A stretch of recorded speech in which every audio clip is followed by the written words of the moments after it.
বয়স কি কম হয়েছে? ওই দিক দেখতে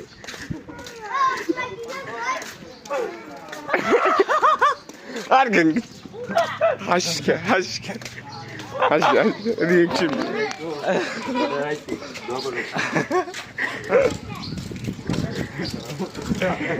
এই যে লজ্জা রাখা যাবে না, লজ্জা রাখা যাবে। হ্যাঁ লজ্জা থাকা দরকার, লজ্জা থাকা দরকার। 700 টাকা হারে দিয়ে আমি মিষ্টি পান ছিল ভাইয়া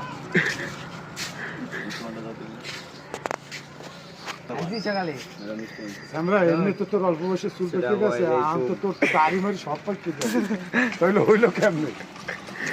হ্যাঁ তুই কি চান্দা ভাইয়ের লোকের নাম দেছো নি? গুরু ও গুরু গুরু এই লজ্জা ভেঙে গেছে।